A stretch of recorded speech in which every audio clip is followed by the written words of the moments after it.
Boa tarde, mais uma vez.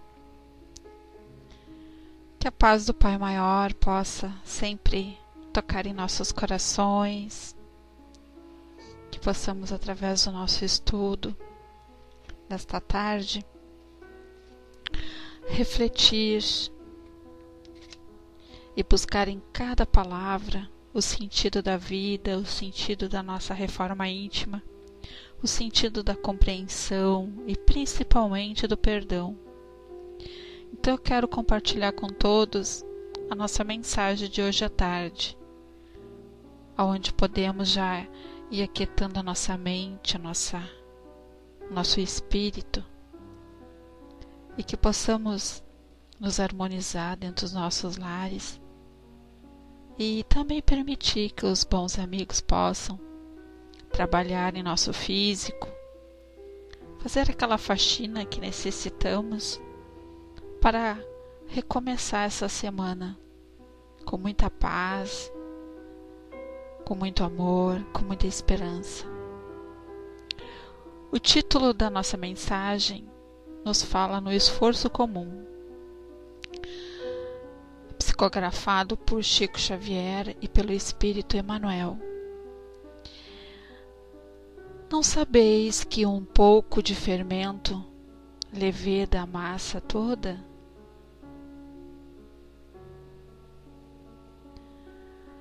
Não nos esqueçamos de que nosso pensamento, palavras, atitudes e ações constituem moldes mentais para os que nos acompanham.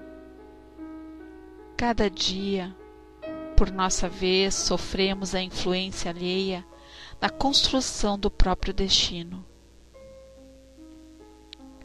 É como recebemos, conforme atraímos, e colhemos segundo plantamos, e imprescindível, saibamos fornecer o melhor de nós, a fim de que os outros nos proporcionem o melhor de si mesmo.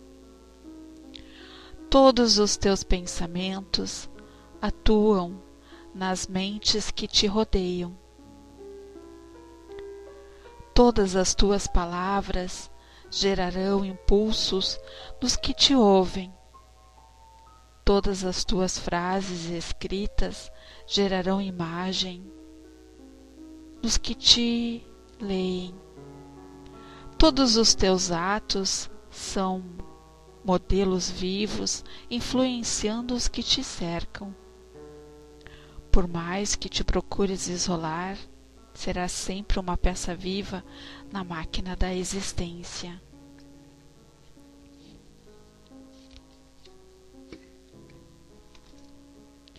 As rodas que posam no chão garantem o conforto e a segurança do carro. Somos uma equipe de trabalhadores agindo em perfeita interdependência. Da qualidade do nosso esforço nasce o êxito ou surge o fracasso do conjunto. Nossa vida em qualquer setor de luta é uma grande oficina de moldagem.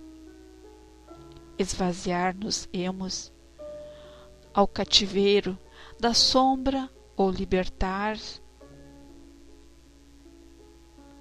para a glória da luz, de conformidade com os moldes vivos que as nossas diretrizes e ações estabelecem.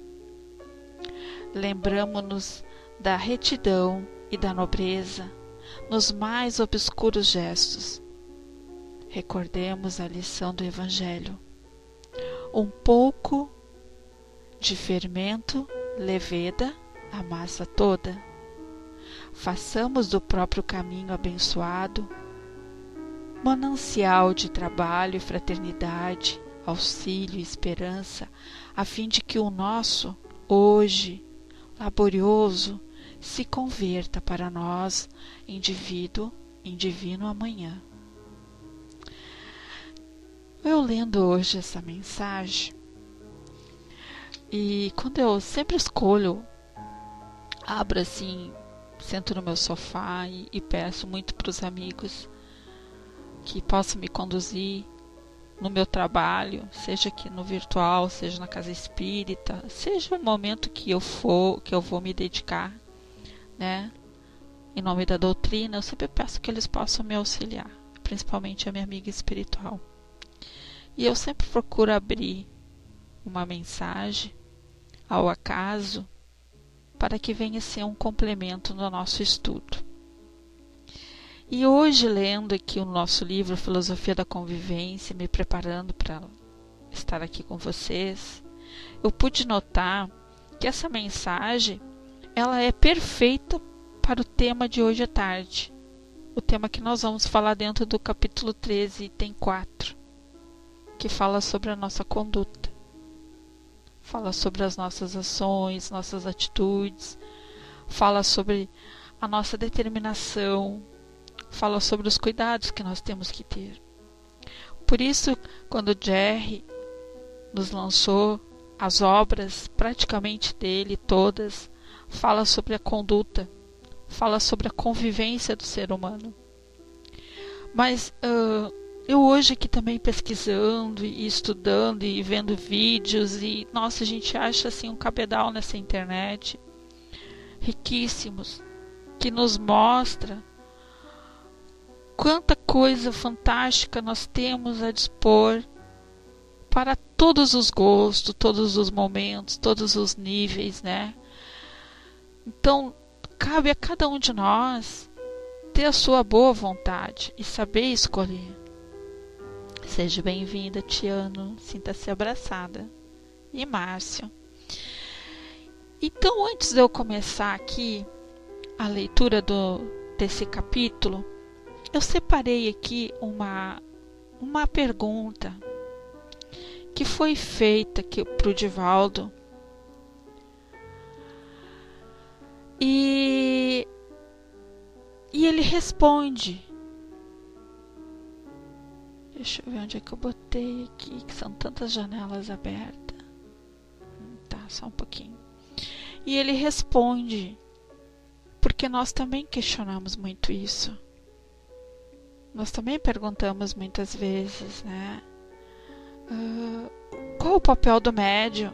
Qual é o papel, né, de toda pessoa que ingressa na doutrina?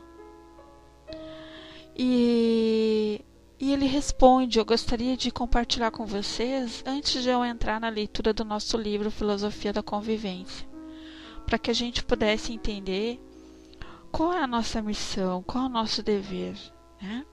Então vamos lá. Deixa eu tirar aqui a musiquinha para que a gente possa prestar bem atenção nessa pergunta que é feita para o Divaldo. Então vamos lá. Qual seria o procedimento adequado para atender às necessidades do médium novato que chega à casa espírita com mediunidade já aflorada? Deve-se encaminhar esse médium sempre aos estudos antes da prática mediúnica? E quanto tempo esse estudo seria considerado razoável? Como abordamos em nossa conversação inicial, fazer o atendimento simultâneo, porque se alguém está no surto depressivo, não vamos dizer venha daqui a 15 dias, temos que atender na hora. Se alguém tem uma crise orgânica, o primeiro que fazemos é dar um anestésico para diminuir a dor e depois examinar a causa da dor. Nas obsessões, vamos diminuir primeiro o impacto e concomitantemente encontrar as causas para que sejam removidas, levar ao estudo da doutrina e também ao exercício da mediunidade para ter as suas angústias diminuídas. Como no meu tempo era muito difícil, eu passei um período imenso sem conhecer as comunicações, frequentando a igreja, pedindo socorro e o padre me dizendo, é o demônio, ore. E era pior, quanto mais eu orava, mais me concentrava, mais eu sofria. Eu cheguei a criar calo no joelho de ficar diante do altar do Santíssimo Sacramento. Eu me tornei o zelador porque a lâmpada do Santíssimo Sacramento não pode apagar, nunca. Então é encarregada de colocar óleo e ficar de joelhos pedindo. E ali mesmo, diante da lâmpada, os obsessores riam, debochavam. E quando eu fui à reunião mediúnica a primeira vez, que maravilha! Quando tive a oportunidade de ir, foi algo tão comovedor, porque eu não tinha a menor ideia. Naquele tempo, as pessoas eram levadas, embora eu tenha ido a uma reunião muito boa, chamada Centro Espírita Jesus de Nazaré. Estava no meu karma, me encontrar com este garoto. Então, o presidente levantou-se. Ele era muito surdo, o que era paradoxal, porque ele era surdo e doutrinava. Eu não sei como é que ele ouvia, porque ele doutrinava certo. O Espírito dizia uma coisa, ele rebatia, e era surdo. E ele leu O Orgulho e a Humildade. Foi a primeira página espírita que eu vi. Eu fiquei tão fascinado que eu fiquei olhando para ele, e ele se foi iluminando com uma lâmpada fluorescente, de dentro para fora todo. Eu fiquei tão deslumbrado que desmaiei. Era o transe. Quando eu voltei ao normal, minha mãe estava chorando. Era o meu irmão que me havia obsidiado. Então, sentado assim, minha mãe disse: José acaba de falar comigo, meu filho. Eu achei que ela ficou louca. Eu disse: mas como? Pela sua boca. Eu disse: mãe, eu estava dormindo. Ela então aplicou a moderna psicologia, me deu um beliscão e disse: não discuta com sua mãe, ela sempre ganhava.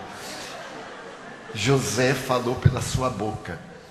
Então aquela angústia atenuou, aquela perturbação diminuiu. E a partir daí, que eu fui ler o Livro dos Espíritos, como contei ontem, o Livro dos Médiuns, etc., foi atenuando. A dívida continuou, é claro. Os encontros, porém, agora, numa outra atitude. Eu conhecia as causas, sabia avaliar, me submetia. Então, nós devemos atender o sofredor desencarnado, que é digno de comiseração, e o encarnado, que é necessitado de orientação. Qual seria o conveniente? O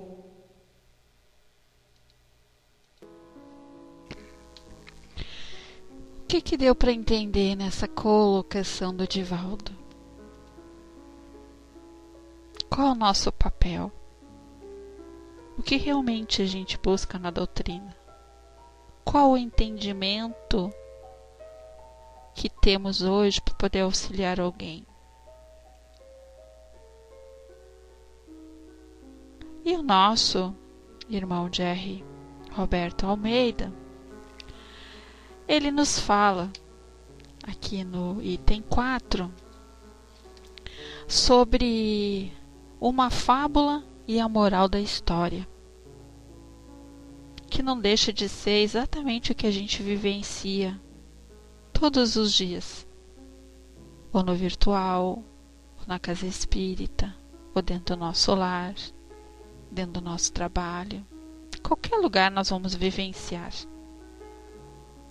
Então, conta-se que Esopo era um escravo de rara inteligência, que servia a casa de um conhecido chefe militar da antiga Grécia. Certo dia, em que o patrão conversava com outro companheiro, discorrendo sobre os males e as virtudes do mundo, Esopo foi chamado a dar sua opinião, ao que respondeu: tenho a mais absoluta certeza de que a maior virtude da terra está à venda no mercado. Como podes afirmar tal coisa? Interrogou o amo. Não só afirmo, como se meu amo me conceder a autorização, irei até lá e trarei à vossa presença a maior virtude da terra.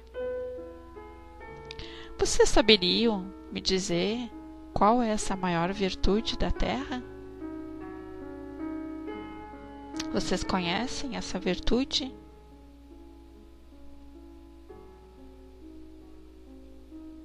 Hello? Então, o seu Márcio sabe, vamos Vamos ver se eles sabem, Márcio. Seu grupo sabe, as meninas, porque só tem o Márcio hoje de homem na sala.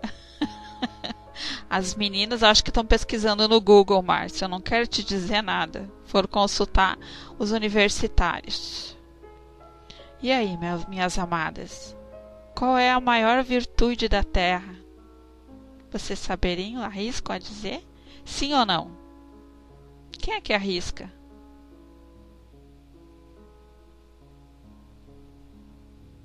O que vocês acham?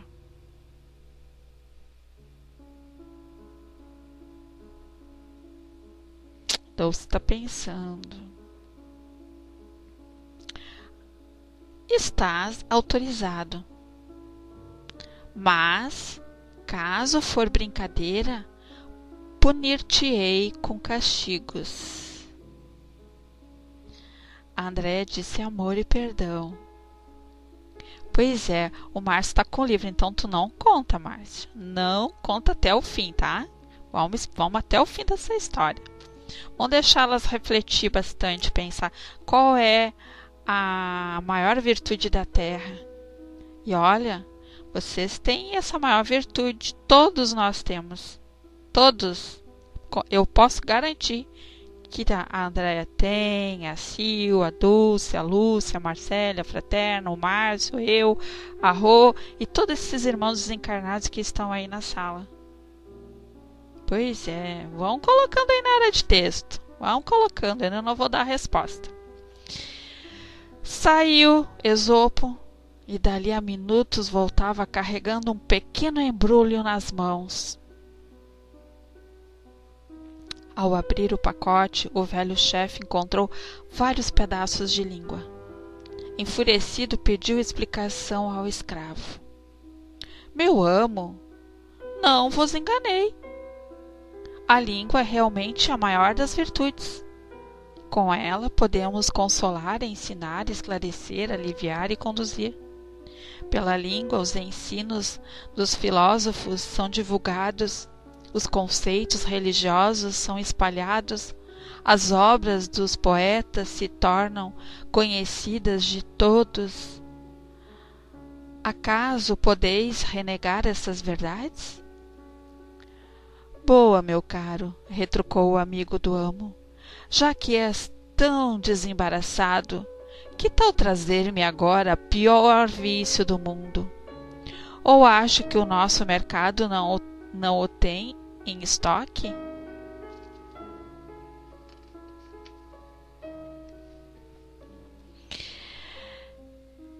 É-me perfeitamente possível, senhor, e com nova autorização do meu amo. Irei novamente ao mercado e de lá trarei o pior vício da terra. Concedida a permissão, saiu novamente Esopo e dali a minutos voltava com outro pacote muito semelhante ao primeiro. Ao abri-lo, os dois amigos encontraram novamente pedaços de língua. Desapontados, interrogaram o escravo e obtiveram dele surpreendente resposta. Por que vos admirais de minha escolha? Do mesmo modo que a língua bem utilizada se converte numa sublime virtude, quando delegada a planos inferiores, se transforma no pior dos cruéis.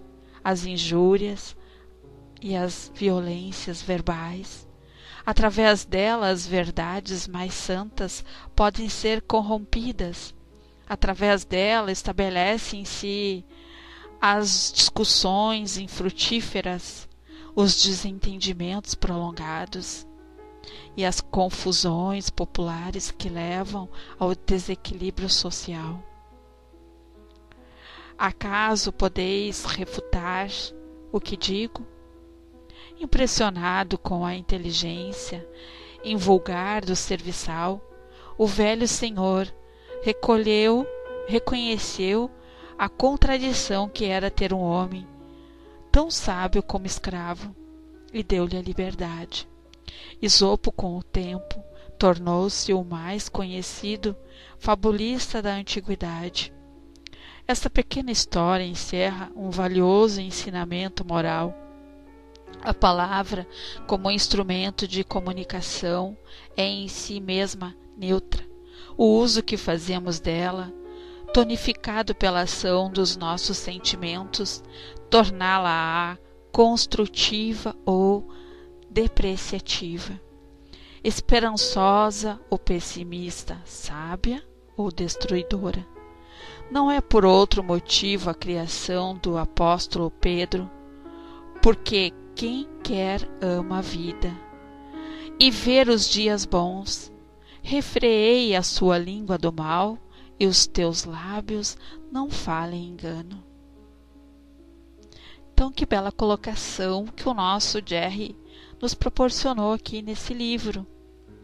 Porque a minha avó já dizia que a língua não tem osso, né? Então, que quando a gente fosse falar mal de alguém ou julgar, ela sempre dizia que morda na língua. E realmente, uma mordida na língua é terrível, né? É uma dor danada quando a gente morde na língua. Seja bem-vinda, Morgana. Bem-vinda, Catinha. Então, ele também fala os cuidados que nós temos que ter. Exatamente, a experiência, né, da água. Em vez de falar, vai lá, enche a boca d'água antes de qualquer atitude nossa, né? Por que eu coloquei aquele áudio do Divaldo antes? Para que a gente pudesse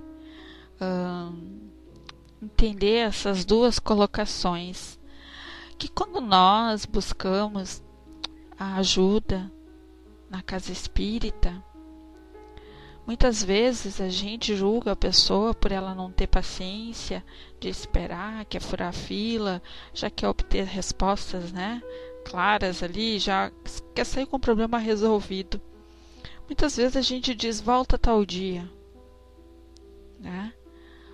Não tem mais ficha. Mas nós temos que ter a sensibilidade de também saber sentir a necessidade daquele irmão. Seja ele um trabalhador da casa, ou seja aquele que está indo na casa buscar amparo. Então, todo aquele que busca amparo, é nossa obrigação estender a mão para com ele ou para com ela. Né? Então, ele fala também, o nosso irmão Jerry, na afetividade. E o que ele quis dizer com a afetividade? Aquele cuja afabilidade é doçura, não são fingidos, nunca se desmente, é o mesmo tanto em sociedade como na intimidade. Esse aos demais sabe que se, pelas aparências, se consegue enganar os homens, a Deus ninguém engana. Então, lá no Lázaro, Evangelho segundo o Espiritismo, no capítulo 9, item 6, tem esse comentário. É como eu sempre digo, eu posso chegar aqui na sala e tentar enganar todos vocês. E até posso conseguir, minto dali, vou mentir daqui, dali, né?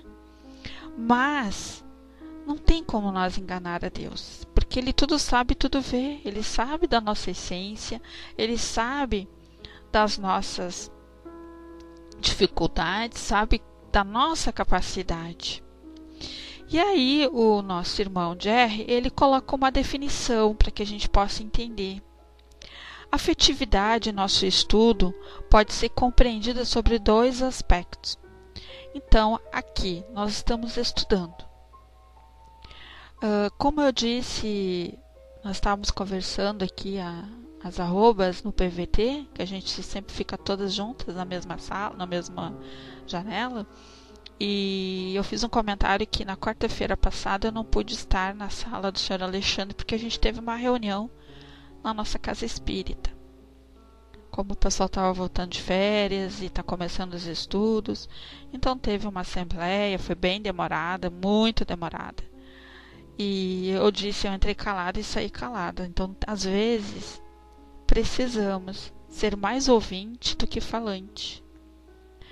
E com muitas coisas que eu não concordo, não aceito, né? Fico triste de ver pessoas que vão para dentro da casa espírita, que ficam às vezes o ano todo não comparecendo, e aí quando retornam é motivo para desavença, falatório, desarmonização do ambiente. E isso existe sempre, né? Em todos os lugares, não só na casa espírita, em qualquer lugar vai existir a não aceitação, não concorda com isso, não concorda com aquilo. E eu sempre procuro, naquele momento, não entrar naquela sintonia, na sintonia da desavença, porque é muito triste. Disputa de poder, disputa de vaidade, disputa de mágoas, disputa de... enfim, são tantas coisas, né? Então o Jerry, ele é bem claro. Ele fala sobre essa definição do nosso estudo. Qual o sentido de nos reunirmos? De estarmos ali, estarmos aqui? Qual é o sentido de tudo isso, né? E ele nos diz que a proximidade física, um abraço, um aperto de mão, um sorriso, um carinho, a proximidade psicológica se traduz em compreensão, gentileza, respeito, doação, renúncia, estímulos positivos e realizadores. Será que a gente consegue colocar essas duas sugestões que ele nos passa? O abraço, o sorriso, o carinho. Será que a gente consegue ser assim? Será que a gente consegue ter essa compreensão para com os nossos colegas? Será que a gente consegue se silenciar? Será que a gente consegue estar ali em perfeita doação de amor, mesmo escutando alguém rebelde, criticar, enfim, ser áspero com palavras, né? Porque a gente observa que a pessoa, quando ela bate boca com alguém ou tenta mostrar que ela é a certa, é uma situação muito assim delicada. Porque a pessoa que está certa, ela não precisa bater boca, se exaltar, ela pode se silenciar, esperar o momento certo e procurar não se melindrar, né? Exatamente, Márcio, porque se nós estamos ali, nós temos que pensar nessa autodoação. Então, quando eu disse para as meninas, eu entrei calada e saí calada, porque eu vi que aquilo eu não fazia, não era a minha missão de revidar ou tentar justificativa. Então, o silêncio para mim, muitas vezes, é uma prece para manter o equilíbrio, buscar junto aos amigos a serenidade naquele ambiente, porque vocês imaginam quantos irmãos estão ali, não só encarnados, mas desencarnados. Então eu vejo assim, a gente sai de férias, muitos ficam 3 meses de férias, tá? A casa fica lá funcionando, com poucos trabalhadores, mas fica. Então tu fica 3 meses afastado da casa espírita, tu não vai em nenhum lugar, tu não vai tomar passe, não assiste palestra, não pega nenhum livro, não faz nenhuma prece, só pensa, né, em férias. Então vocês imaginam o retorno de todas essas pessoas para um único lugar onde vai centralizar energias diferentes. Pessoas desequilibradas, pessoas que estão doentes, né? Inúmeros fatores, inúmeros problemas trazem para dentro da casa espírita. Aí ficam fora, aí tem aquilo, tem aquela... Infelizmente tem os telefones sem fio, que ficam se ligando um para o outro, falando mal da da direção, falando mal lá do fulano, falando mal disso, falando mal daquilo. E aquela pessoa que está 3 meses sem ir na casa, ela está sendo minada, né? E ela esquece da afetividade, ela esquece de que tudo aquilo que ela buscou, aprendeu naquele grupo ali na casa, é a autodoação, como disse o Márcio. Então o Jerry nos diz que, na verdade, uma convivência sem afetividade, qualquer que seja, é uma convivência fria e desmotivadora. O que ele quis dizer com isso? Quando não existe a doação, essa doação plena no amor, o respeito, né? O estímulo positivo. Esse estímulo positivo seria tudo aquilo que a gente busca nos estudos, aquilo que a doutrina nos ensina. Nós temos que primeiro nos conscientizar que nós somos os primeiros a ser os beneficiados. Nós estamos ali para poder nos libertar de muitas mazelas, muitas dificuldades. Aí a Marcele nos diz que silêncio realmente tem horas que é melhor. A Catinha, eu não compartilho realmente. Traz a sua religião para o centro. Religião de obsessores. Aí a Marcele diz, respeito é muito importante. Muito obsessores agregados a ela. Então, quando a gente sabe de tudo isso, se eu sei que aquele grupo que está retornando não está bem, precisa de vibração, qual é o nosso dever então? É julgar? Criticar? Ir lá? Falar para o coordenador? Ela não merece estar aqui, fica tanto tempo fora e agora quem é ela? Para vir colocar, né, pimentinha nos olhos das pessoas. Tudo é necessário para que a gente possa desenvolver o nosso crescimento. São essas atitudes que nos faz acordar, nos faz refletir e nos faz a não cometer os mesmos erros. Eu sempre falo que se antes de falar mal de alguém, eu bato na minha boca 3 vezes. Bate na boca. Que direito eu tenho de falar mal de alguém? Será que eu sou perfeita?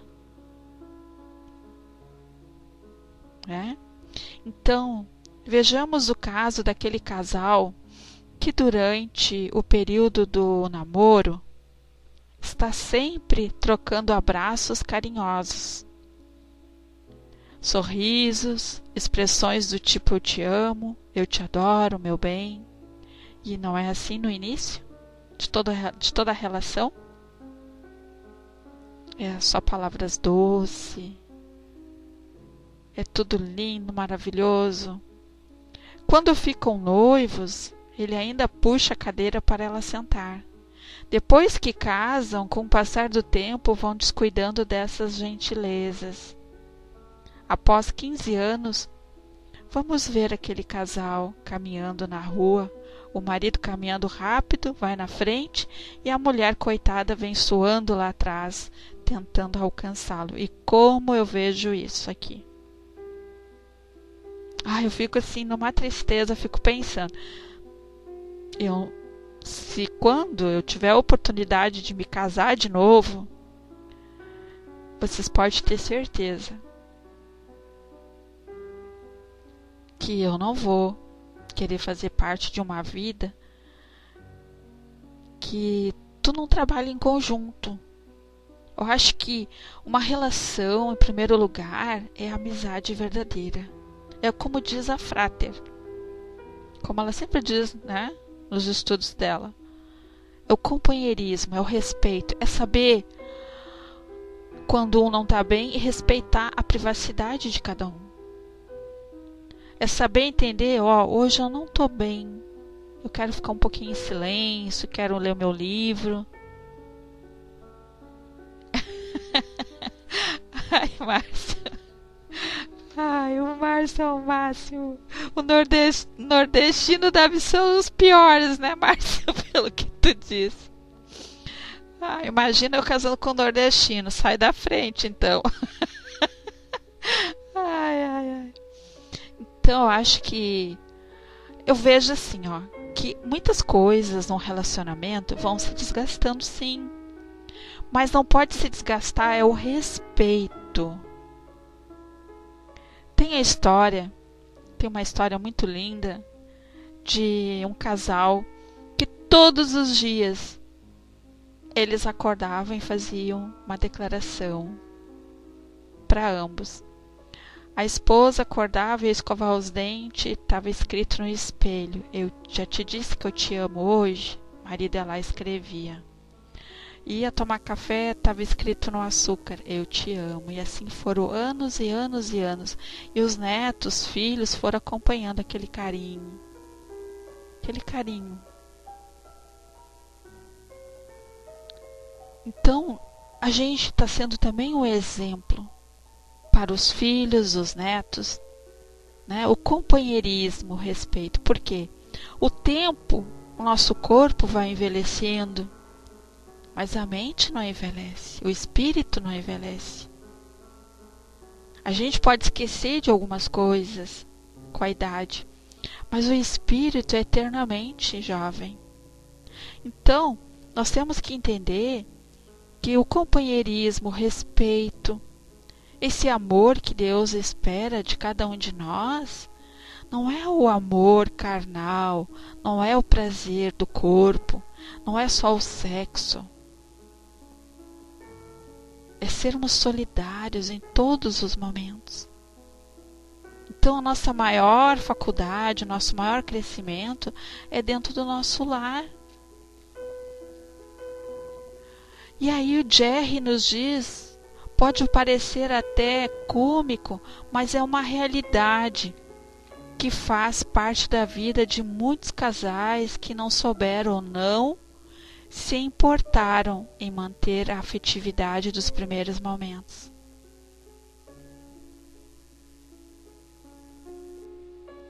O Márcio diz que o processo do namoro, de noivado, é a montagem de um projeto antes da construção. Então, toda essa preparação, esse processo, ele já foi programado antes de nos reencontrar aqui na Terra. Existe todo um acerto, um resgate que tem que ser cumprido, aonde tem que construir a afinidade, o amor, tanto na doença, na alegria, em todos os sentidos.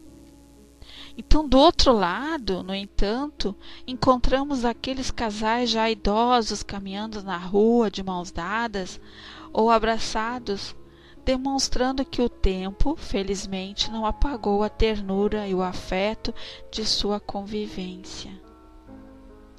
Encontramos pais que nunca abraçaram seus filhos e justificam: homem não abraça homem. Que grande bobagem! E pai como um mecanismo de segurança íntima, autoafirmação psicológica. Agindo assim, os pais estão criando uma distância e um isolamento de seus filhos puramente por questões machistas e arcaicas. E ainda existe muitos homens assim. Homem não chora, engole o choro. Pois é. Será que temos que esconder dentro do nosso interior os sentimentos? Ou será o orgulho que não permite que a gente compartilhe com as pessoas as nossas tristezas, as nossas dificuldades? porque a afetividade pode se expressar de várias formas. Um amigo, certa vez atravessando um momento de testemunhos pessoais, enfrentando situação muito difícil em sua vida, recebeu determinado dia um bilhetinho pelo correio de uma pessoa com palavras de estímulos e perseverança para o enfrentamento de suas dificuldades. Isto teve um impacto extremamente positivo, gerando-lhe motivação para a renovação de forças com vistas à superação dos desafios incrível. Algo tão simples, mas com ótimas repercussões. Afetividade é também se tornar sensível aos problemas alheios, adotando-se gestos de consolo e doação. Seja um doador de carinho.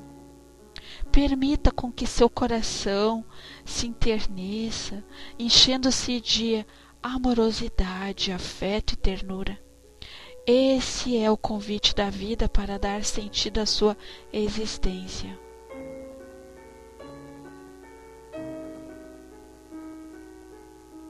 Pois é, né, Márcia? Assim como eu também conheço pessoas, né, que eu convivo, assim, que isso que eu vou relatar aqui, pessoas, eu vou dar um exemplo aqui, a Dulce está na sala, e não é sem ofensa nenhuma, mas é uma colocação, porque a gente convive bastante aqui com tugas, né, os portugueses, e a gente sabe como que é a conduta deles, assim, referente a esse lado possesso, esse lado, assim, de retrair sentimentos. Então, os portugueses, eles não têm hábito de dizer te amo. Sabia que eu te amo? Eles não têm hábito de usar essa palavra, eu te amo, meu amor. De tratar com esse sentimento. Não é, Dulce? Muito difícil, né? Você usar esse termo. Te amo, chamar o marido, oh amor, meu amor pra cá, meu amor pra lá. Não tem esse hábito. E a gente convivendo aqui com algumas pessoas de Portugal, de tanto eu tenho esse hábito. Eu tenho. Oi, meu amor, tudo bem? Ah, eu sou assim. Eu sou uma pessoa bastante amorosa, carinhosa. Então, essas pessoas não tinham esse hábito no início, ficavam todos envergonhados, sabe? Ficava todo inibido. Ficava assim, todo sem jeito. E hoje, algumas pessoas que eu conheço, né, já tratam seus filhos assim, já conversam com outras pessoas assim. E essas pessoas depois me dizem, Rô, é tão visível quando eu trato alguém chamando, olá, meu amor, fala, minha paixão, fala, que eles de cara dizem, isso não é linguagem de tuga, é linguagem de brasileiro. Para vocês verem como eles conseguem distinguir, porque eles não têm esse hábito. Não que nós queremos que eles sejam como nós, mas é a língua universal, é o amor. É construir, é cativar, sabe? É aprender, é troca de informação. Né, Dulce? A Dulce tá aí, pode confirmar para vocês. Então tem coisas que a mudança é complicada, é difícil para muitas pessoas, porque vem de uma criação, de um berço rígido, né? É que nem um filho, um pai que nunca pegou o filho no colo, nunca deu um abraço, um beijo, nunca explicou, nunca teve coragem de explicar para sua filha, ó, tu vai ficar mocinha, né? Tu vai menstruar, tu vai assim, os cuidados. Deus o livre, tem pais que Deus o livre, não faz isso. Porque tem vergonha, tem um tabu ainda, né? Então vocês imaginam dentro da casa espírita, quando se encontram essas pessoas, né? Pessoas com pensamentos diferentes, atitudes diferentes, não são acostumadas a ouvir eu te amo, e quando ouve dizia, ela é falsa, me chamando de amor, nunca ninguém me chamou de amor. Eu me lembro quando eu chamava a Dulce, oh, minha amada, eu notava que a Dulce ficava meio retraída no início. Ficava meio, né? Hoje ela já sabe que a gente se trata, né, Dulce? Ela ficava meio assim, com o pé na frente e outro atrás. Então, a gente não pode desistir nunca daquilo que amamos de fazer. Nós temos que ter paciência. Porque nós também levamos muitos anos para mudar em algumas coisas. Então, nós não podemos exigir das pessoas que elas mudem no piscar de olhos, né? A nossa Marcele diz que a convivência respeitosa é a chave de uma vida promissora. Quando respeitamos alguém, desrespeitamos a nós mesmos, devemos respeitar as pessoas e a nós mesmos. Muito bem, é exatamente isso, Marcele. Uma vez uma amiga me disse, eu te amo. Aí a Dulce disse, ai, ai, ai, que amor é esse? Mulher amando mulher? Não conheço isso, né, Dulce? E agora, o nosso irmão nos fala sobre a química da amizade. O que ele quis dizer com a química da amizade? A amizade está relacionada com a questão da afetividade, pois reflete um profundo reconhecimento pelo valor da pessoa. Uma vez eu disse aqui na sala que há muitos anos atrás eu tinha muito essa dificuldade, né, com as amizades, no sentido, eu não sabia talvez como me expressar, talvez, vamos dizer assim, com aquela pessoa que eu gosto muito. Eu cobrava demais daquela pessoa a perfeição, não aceitava erros da pessoa, achava que ela tinha que ser como eu. E eu contei também aqui na sala que eu e a nossa amiga Luz do Luar, que, nossa, hoje pra mim ela é uma pessoa assim, mais do que uma irmã. Nós que criamos essa sala, né? Eu e ela, há muitos anos atrás. E a gente teve, assim, uma briga muito feia. Nossa, uma briga assim que... E ficamos praticamente 1 ano sem se falar. Nos deletamos de tudo. Tudo. Eu dos blogs dela, ela dos meus, assim. Foi 1 ano, assim, sem saber nada. Eu procurava não saber, também não perguntar, sabe? Entrava aqui na sala. Eu sofri muito no início. Eu agradeço as meninas, né? A Sil, a Andréia, a Dulce, que vieram trabalhar comigo, mas a gente procurava nunca comentar nada. A única coisa que as meninas comentavam, dizia, ai, Rô, vamos rezar, força, porque foi muito difícil. E aí passou-se algum tempo, assim, eu estava aqui no meu computador lendo, estudando, e eu ouvi a minha amiga espiritual dizer assim, onde está todo o teu ensinamento, todo o teu crescimento? Onde está todo esse amor que tu fala em saber entender e compreender o próximo? E ela foi falando, sabe? E aquilo foi mexendo dentro de mim. E nisso, quando ela foi falando, eu pensei assim, mas por que ela tá me puxando hoje meu ouvido, daqui, né, minha orelha? Me passou um filme e eu vi direitinho a Lucimari, que é o nome dela, né? Muito triste. Vi ela muito triste em cima da cama, assim, chorando. E quando eu vi aquela cena, eu comecei a chorar muito. Chorei. Eu disse, meu Deus, o que eu tô fazendo comigo e com ela? E na mesma hora, eu fui lá, tomei água, busquei equilíbrio, fiz uma prece. Eu vou no meu computador... E do nada eu achei, porque eu e ela nós tínhamos mania de gravar tudo, uma que uma falava, a gente gravava. A gente passava o dia, às vezes, na cama, uma ajudando a outra nos blogs, nós éramos assim, inseparáveis.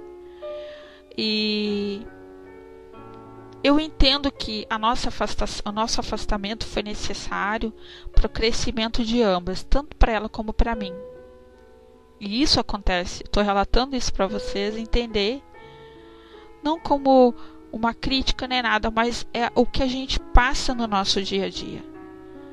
Que lá na frente a gente passa a ver, né, os porquês, se a gente não souber fechar a boca na hora certa, se a gente não souber trabalhar a nossa mágoa, a gente sofre. E a gente acaba cometendo coisas feias, sabe? Muitas pessoas se revoltam e ficam falando mal uma da outra. Eu procurei me silenciar, assim como ela também procurou se silenciar. E foi crescimento de ambas. E eu lembro que aí eu entrei, que estava me recompondo aquilo, buscando, eu digo, eu vou ter que procurar ela, né? Vou deixar esse orgulho de lado e vou fazer a minha parte. Se ela bater com o telefone na minha cara, tudo bem, vou entender, vou aceitar. E aí eu tô aqui mexendo nas minhas coisas e acho vários áudios dela. E o primeiro áudio que eu clico, dela dizendo assim: cuti-cuti, eu te amo, bem assim. Nossa, aquilo foi assim um presente de Deus naquele momento. Naquela mesma hora eu peguei o telefone e liguei para ela. E ela que atendeu. Ela ficou muda, né?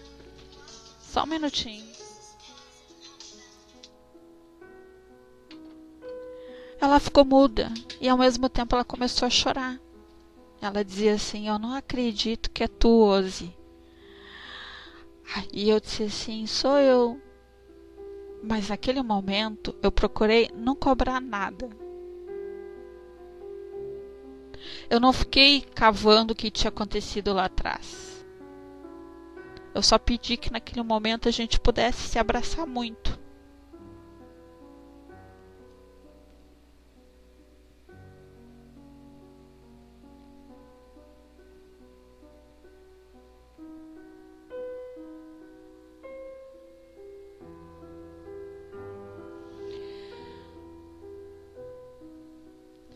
E que a gente não desperdiçasse a grande oportunidade que Deus estava nos dando.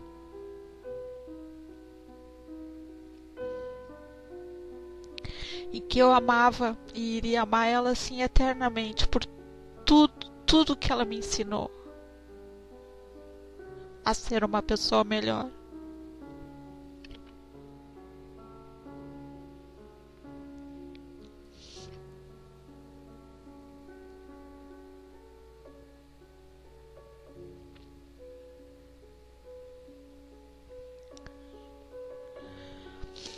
Que ela tinha que ter o meu respeito total. Porque eu pude me colocar no lugar dela, na situação dela, na situação que ela vivia. E que eu não tinha direito nenhum de julgar ela por nada. Por nada. Então, são esses momentos na nossa vida que nós temos que colocar o nosso pensamento para funcionar. Então, as nossas atitudes, elas são preciosas, tanto para construir como para destruir. Nós podemos estar do outro lado do planeta, mas as nossas energias, elas são únicas, são nossas e podemos emanar através dos fluidos o amor. Então, quando eu pude sentir realmente quem era ela, por que ela fazia parte da minha vida, eu pude entender ela perfeitamente, em todos os sentidos. Quando a gente passa a se respeitar a si mesmo, a gente tem essa condição de ver, sentir o nosso próximo com as suas dificuldades e a gente dá tempo ao tempo. E quando a gente passa a colocar em prática no nosso dia a dia, seja no virtual, seja na casa espírita, né? A gente vai se deparar com situações tão delicadas, que se somos capazes de ouvir e passar uma palavra amiga para esses irmãos, nós temos condições de praticar. Nós também vamos encontrar alguém que vai nos ajudar, que vai nos dar um ombro amigo. Seja ele encarnado, seja ele espiritual, ele sempre vai estar pronto para nos auxiliar.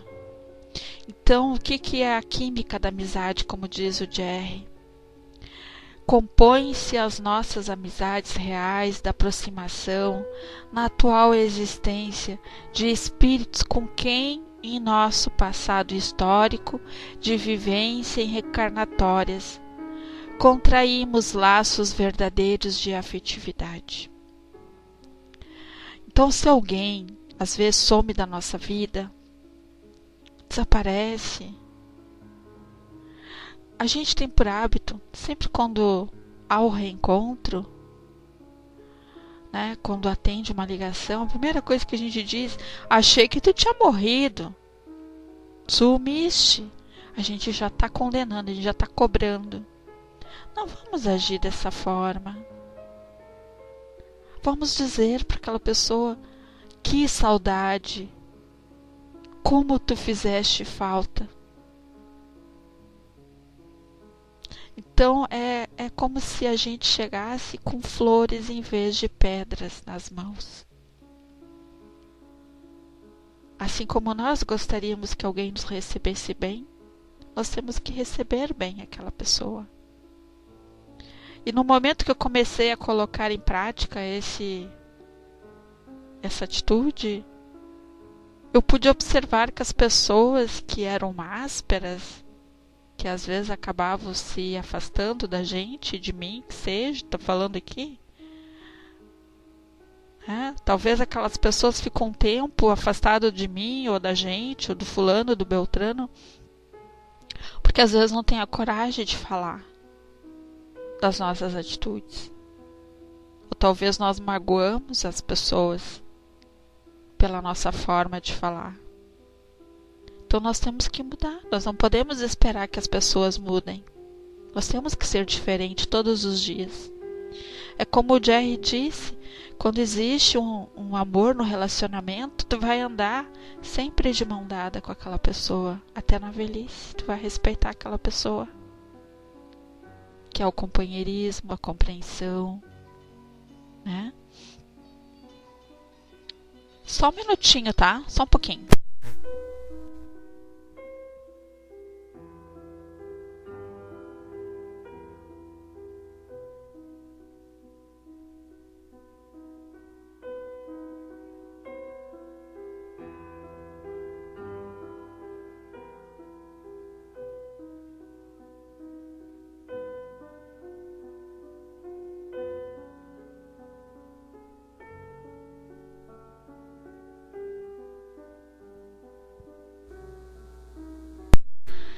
Então, voltando. O amigo auxilia sempre incondicionalmente, sem ser conivente com o erro. O que quer dizer isso? Existem formas que nós podemos auxiliar. Por exemplo, a Andréia chega aqui, faz alguma coisa não muito agradável na sala. Aí eu posso chamar ela em particular, né? E explicar para ela que a forma que ela agiu não foi legal. Ficou chato, ficou feio para ela. Mas ela também tem que entender que eu não vou deixar de amar ela por ter chamado a atenção dela. Mas nós também temos que ter um joguinho de cintura de que como nós vamos chamar a atenção daquela pessoa. Porque tem pessoas que chamam atenção, mas colocam a vaidade acima de tudo. O poder, eu, tem que ser como eu quero e ponto final. E não podemos ser assim. Eu sempre digo aqui, pro Carlos que está aqui na sala, né, às vezes a gente conversa dos estudos, e ele até ri de mim, que eu sou bastante mandona. Sou mandona, mas eu sou uma pessoa mandona no sentido assim, pro melhor. Não que tem que fazer como eu quero. É a minha forma de ser, meu jeito às vezes de mandar.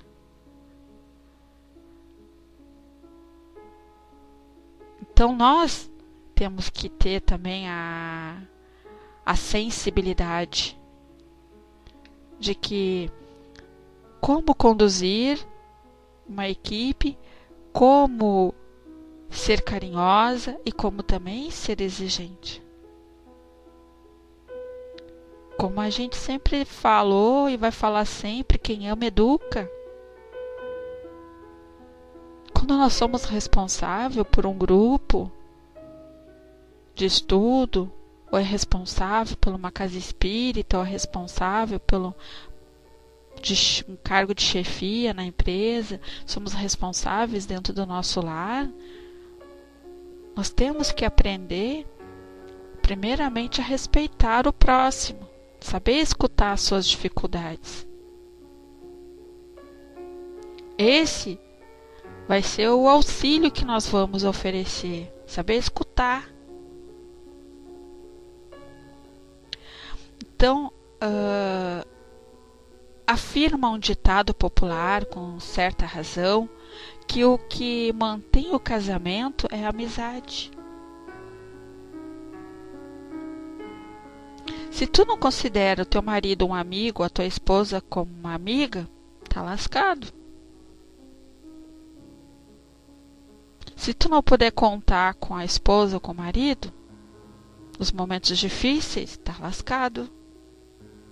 Com certeza alguma coisa está errada. Ou já começou errado. Então o psicólogo Léo Buscaglia cita uma entrevista com um casal que conseguia viver junto e se amando durante 60 anos.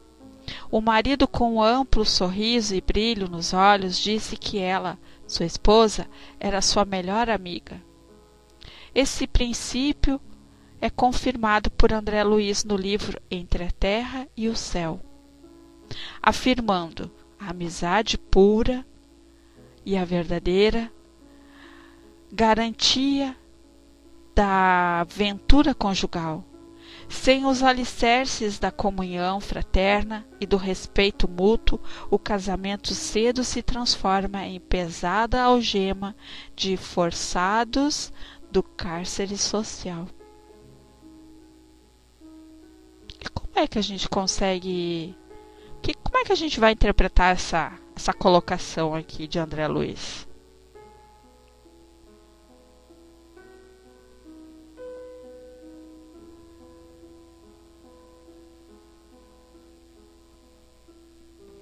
Que a convivência na amizade é um compartilhar de talentos e limitações regados pela honestidade de sentimentos.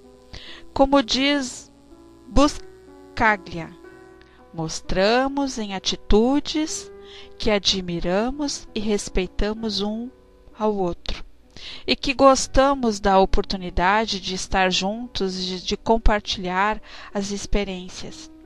A amizade e as relações sociais produzem reações químicas no organismo. Estudos científicos desenvolvidos por pesquisadores de diversas universidades evidenciam que as interações sociais e as relações de amizade trazem inúmeros benefícios à saúde física e mental do ser humano. E é verdade. Quando a gente está feliz, tudo tá bom. Não dói o corpo, não dói aqui, não dói ali, a gente não fica irritado, tudo é lindo, maravilhoso. Vai com Deus, Rô. Um abraço e obrigada pela presença. Então, desde 1979, cientistas apanharam aproximadamente 5.000 moradores de Condado, de Alameda, na Califórnia, e descobriram que as pessoas que tinham o maior número de relacionamentos sociais demonstravam uma saúde mais equilibrada do que o grupo de pessoas que mantinha menos relações de convívio. Então isso mostra que quanto mais a gente se isola das pessoas, mais dificuldades vamos ter, né? Então o Dr. Ronald, imunologista da Universidade Estadual, chegou a afirmar: uma das piores punições que se pode aplicar a alguém é isolá-lo. Ele e sua esposa, a psicóloga Janice Klesser, estudaram 69 pessoas que tinham o cônjuge com Alzheimer. Os pesquisadores constataram que aquelas pessoas que no início da pesquisa demonstravam ter uma convivência harmoniosa ao término de um ano apresentavam respostas imunológicas mais satisfatórias em comparação àquelas que não se relacionavam tão harmoniosamente. Estudos da Universidade de Yale em 194 vítimas de ataques cardíacos sugerem como as relações sociais contribuem na recuperação de doentes. Com o suporte emocional da amizade, as pessoas têm a probabilidade de viver mais em relação às que carecem deste apoio. Em outra pesquisa realizada na Carnegie, pesquisadores, após injetar o vírus da gripe em 276 voluntários, concluíram que aqueles indivíduos que tinham um círculo de amizade mais estável apresentavam mais resistência imunológica ao contágio da gripe. As pessoas que têm amigo um leque de relações afetivas também se demonstram menos propensas a sofrer de depressão, ansiedade e outros distúrbios psicológicos. Segundo a epidemiologista Teresa Siemann, nosso organismo é sensível a uma gama de laços sociais. Chega-se a considerar que a fisiologia de determinadas patologias pode ser influenciada pela dinâmica, presença, ausência da convivência. A amizade com conteúdos de satisfação e prazer gera um estado mental que desencadeia o fortalecimento do próprio sistema imunológico da pessoa. Cientistas da universidade descobriram que indivíduos que executam tarefas estressantes ao lado de um amigo têm a probabilidade de diminuir a elevação de seus batimentos cardíacos e de sua pressão arterial. Conviver em harmonia faz bem para a estrutura psicológica espiritual do ser humano. Da mesma forma, relacionamentos onde figuram a hostilidade, o mal-querer, o ciúme patológico, a ingratidão, terminam fragilizando o nosso sistema imunológico, abrindo campo para a instalação de doenças de natureza múltipla. Vejam só quanta colocação que o Jerry está fazendo sobre o nosso físico, sobre o poder do nosso pensamento, sobre as relações, sobre a amizade, sobre todos os sentimentos e principalmente sobre a convivência.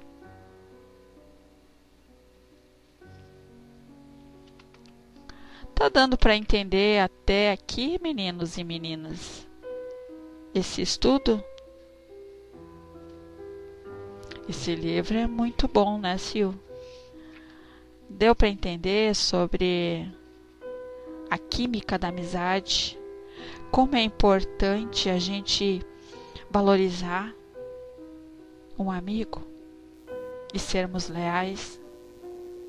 E mesmo que aquela pessoa não seja o nosso amigo, que a gente passe a conquistá-lo aos pouquinhos. A gente não precisa tê-lo como o melhor amigo, mas ter ele do nosso lado ali, onde a gente possa passar, emanar o carinho, passar o amor para eles, né? Isso é importante. Bom retorno, Márcio. Eu separei aqui também um outro áudio, que é uma mensagem que tem tudo a ver com o que nós estamos falando hoje aqui. Na semana que vem nós vamos falar sobre a ingratidão, a atenção, vamos falar sobre a dinâmica da solidariedade também. Então eu vou aqui colocar um áudio para que a gente possa depois encerrar as nossas atividades.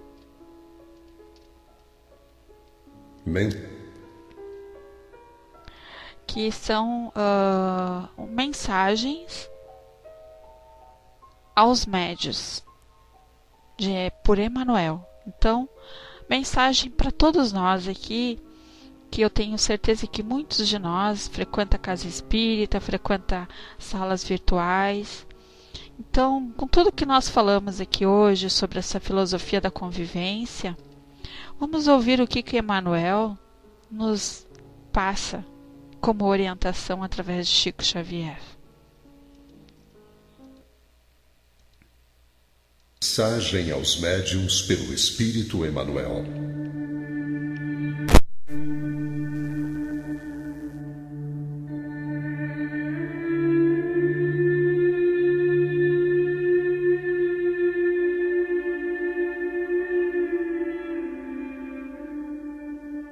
Venho exortar a quantos se entregaram na terra à missão da mediunidade, afirmando-lhes que ainda em vossa época esse posto é o da renúncia, da abnegação e dos sacrifícios espontâneos. Faz-se mister que todos os espíritos, vindos ao planeta com a incumbência de operar nos labores mediúnicos, compreendam a extensão dos seus sagrados deveres para a obtenção do êxito no seu elevado e nobilitante trabalho. Médiuns, a vossa tarefa deve ser encarada como um santo sacerdócio. A vossa responsabilidade é grande pela fração de certeza que vos foi outorgada, e muito se pedirá aos que muito receberam. Faz-se, portanto, necessário que busqueis cumprir com severidade e nobreza as vossas obrigações, mantendo a vossa consciência serena, se não quiserdes tombar na luta, o que seria crestar com as vossas próprias mãos as flores da esperança numa felicidade superior que ainda não conseguimos alcançar. Pesai as consequências dos vossos mínimos atos, porquanto é preciso que renuncieis à própria personalidade, aos desejos e aspirações de ordem material, para que a vossa felicidade se concretize.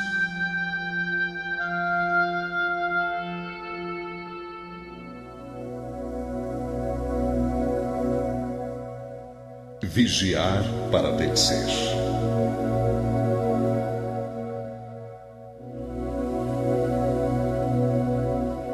Felizes daqueles que, saturados de boa vontade e de fé, laboram devotadamente para que se espalhe no mundo a boa nova da imortalidade. Compreendendo a necessidade da renúncia e da dedicação, não repararam nas pedras e nos acúlios do caminho, encontrando nos recantos do seu mundo interior os tesouros do auxílio divino.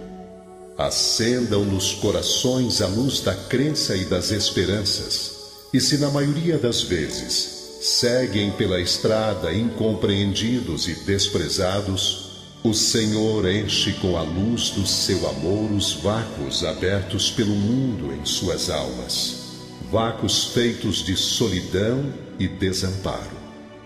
Infelizmente, a Terra ainda é o orbe da sombra e da lágrima, e toda a tentativa que se faz pela difusão da verdade, todo o trabalho para que a luz se esparja fartamente, encontram a resistência e a reação das trevas que vos cercam. Daí nascem as tentações que vos assediam e partem as ciladas em que muitos sucumbem à falta da oração e da vigilância apregoadas no Evangelho.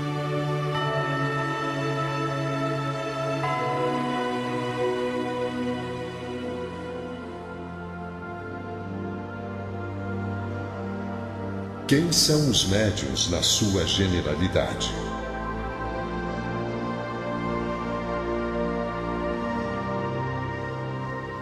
Os médiuns, em sua generalidade, não são missionários na acepção comum do termo.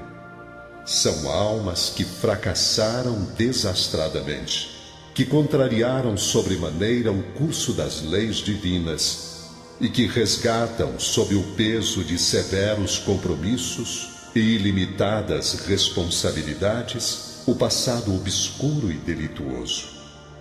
O seu pretérito, muitas vezes, se encontra enodoado de graves deslizes e de erros clamorosos. Quase sempre são espíritos que tombaram dos cumes sociais pelos abusos do poder, da autoridade, da fortuna e da inteligência e que regressam ao orbe terráqueo para se sacrificarem em favor do grande número de almas que desviaram das sendas luminosas da fé, da caridade e da virtude.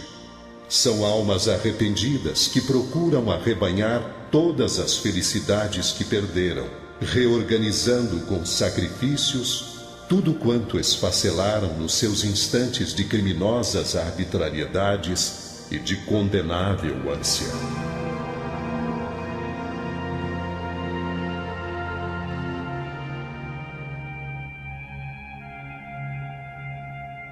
As oportunidades do sofrimento.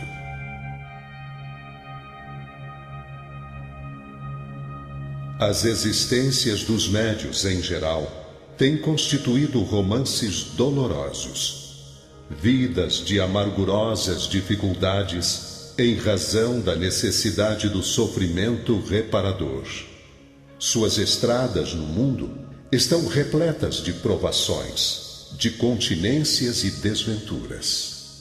Faz-se, porém, necessário que reconheçam o ascetismo e o padecer como belas oportunidades que a magnanimidade da providência lhes oferece, para que restabeleçam a saúde dos seus organismos espirituais, combalidos nos excessos de vidas mal orientadas, nas quais se embriagaram à saciedade com os vinhos sinistros do vício e do despotismo. Humilhados e incompreendidos, faz-se mister que reconheçam todos os benefícios emanantes das dores que purificam e regeneram, trabalhando para que representem de fato o exemplo da abnegação e do desinteresse, reconquistando a felicidade perdida.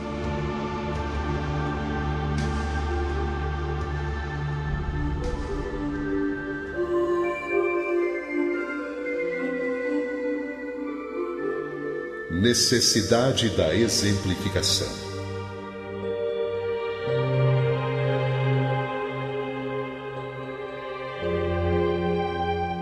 Todos os médiuns, para realizarem dignamente a tarefa a que foram chamados a desempenhar no planeta, necessitam identificar-se com o ideal de Jesus, buscando para alicerce de suas vidas o ensinamento evangélico em sua divina pureza. A eficácia de sua ação depende do seu desprendimento e da sua caridade, necessitando compreender em toda a amplitude a verdade contida na afirmação do Mestre: dai de graça o que de graça receberdes, devendo evitar na sociedade os ambientes nocivos e viciosos, podem perfeitamente cumprir seus deveres em qualquer posição social a que forem conduzidos, sendo uma de suas precípuas obrigações melhorar o seu meio ambiente, com o exemplo mais puro de verdadeira assimilação da doutrina de que são pregoeiros. Não deverão encarar a mediunidade como um dom ou como um privilégio, sim como bendita possibilidade de reparar seus erros de antanho, submetendo-se dessa forma com humildade aos alvitres e conselhos da verdade, cujo ensinamento está frequentemente numa inteligência iluminada que se nos dirige, mas que se encontra igualmente numa provação que, humilhando, esclarece ao mesmo tempo o espírito, enchendo-lhe o íntimo com as claridades da experiência.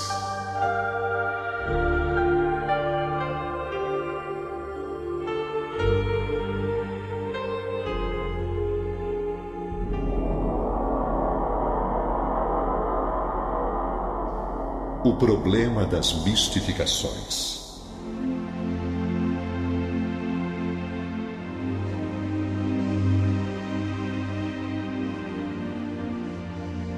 O problema das mistificações não deve impressionar os que se entregam às tarefas mediúnicas, os quais devem trazer o Evangelho de Jesus no coração.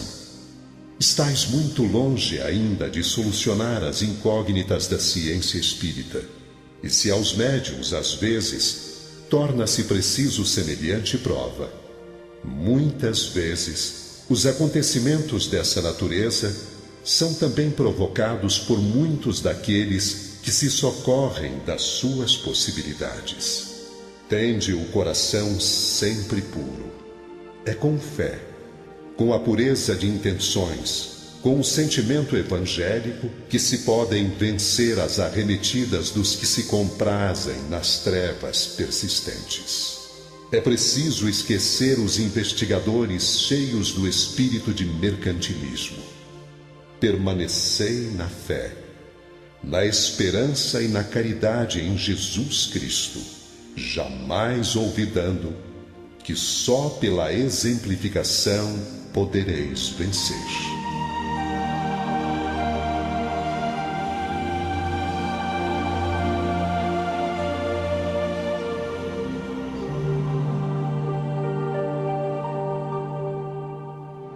Apelo aos médiuns.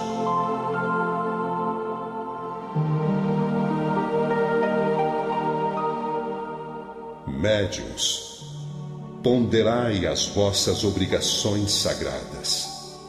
Preferi viver na maior das provações a cairdes na estrada larga das tentações que vos atacam insistentemente em vossos pontos vulneráveis. Recordai-vos de que é preciso vencer, se não quiserdes soterrar a vossa alma na escuridão dos séculos de dor expiatória. Aquele que se apresenta no espaço como vencedor de si mesmo é maior que qualquer dos generais terrenos, exímio na estratégia e tino militares. O homem que se vence faz o seu corpo espiritual apto a ingressar em outras esferas, e enquanto não colaborardes pela obtenção desse organismo etéreo, através da virtude e do dever cumprido, não saireis do círculo doloroso das reencarnações.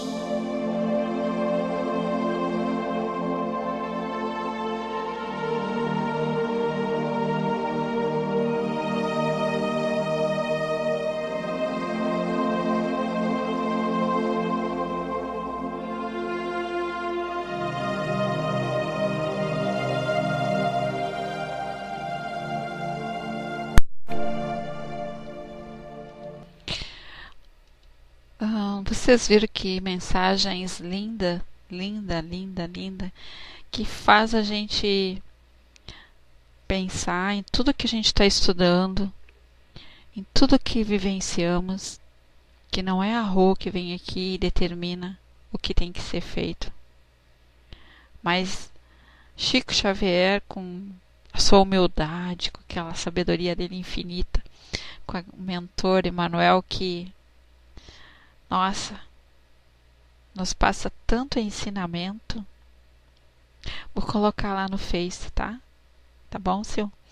Então ele nos ensina como a gente tem que aproveitar esta oportunidade nesta vida.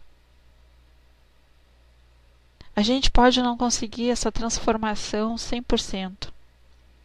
Mas para Deus, se conseguirmos a transformação em 1%, faz a diferença. Vai fazer essa diferença para nós, né? Essa diferença vai nos ajudar lá na frente. E a gente vai depois olhar e dizer, puxa vida, eu poderia ter me esforçado um pouquinho mais. Nós temos essa condição também aqui nesta existência de olhar dentro de nós e buscar essa mudança. E essa mudança tem que ser convicta naquilo que a gente quer, para que a gente não precise repetir de ano. É ser consciente que fez muito bem o ano todo o estudo, o aprendizado e também colocou em prática. Para que a gente não precise repetir de ano. Para que a gente não precise retornar com algumas sequelas no nosso físico. Que possamos termos conscientização. Se aquilo que hoje eu não posso, eu tenho que me limitar com aquilo que foi permitido. E o Elson nos contempla que nos médios somos sabedores da importância da superação de nossos equívocos. Parece até que somos preferidos das energias deletérias. Pois é, por quê? É que essas energias aí, esses irmãozinhos, eles querem ter os seus companheiros, né? Querem ter pessoas para eles possam se apoiar. Então nós temos que aproveitar essa transformação, seja ela moral, seja ela qual for, cabe a nós aproveitar, cabe a nós aceitar aonde estamos. Não vamos criar situações como achando assim, eu não estou feliz aqui na casa espírita ou aqui na sala, eu vou pegar minha bolsa e vou embora.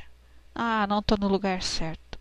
Quem sabe nós estamos no lugar certo, sim, e temos que ter paciência, tolerância, temos que aprender a escutar, temos que aprender a nos silenciar. Nós temos o dever de não nos acomodar, é diferente. Se eu não posso ir lá mudar algumas atitudes de algumas pessoas, eu posso vibrar. Ou sutilmente, né, chegar e chamar a pessoa, que nem aconteceu comigo. A pessoa ficou tão revoltada, que quando ela estava indo embora, né, da reunião, ela disse, eu nem deveria ter saído da minha casa, o que eu vim fazer aqui? Estava assim, pé da vida. E eu disse, não faz assim, meu amor, calma, não entra nessa sintonia, não, isso aqui não vai mudar nunca, é sempre a mesma panelinha, pá. Aí eu disse, sabe que tu é uma pessoa tão querida, tu é tão carinhosa, tu tem um coração maravilhoso, tu tem tanto para nos oferecer, não entra nessa sintonia. Então, quando eu notei que quando eu falei aquilo para ela e passei a mão no rosto dela, é como se tu tivesse passado aquele bálsamo que ela tivesse necessitando da compreensão, da valorização, né? Ela se sentiu naquele momento que ela estava sendo reconhecida por um sentimento que muitos não estavam conseguindo ver nela.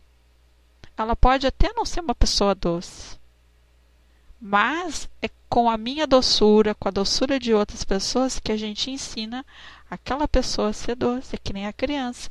A criança às vezes não começa a morder outras, a bater no rosto. Quantas a gente vê criança batendo no rosto de pais, né? É porque aquela criança vê alguém fazer. Ela não vai aprender sozinha, ela vê alguém fazer.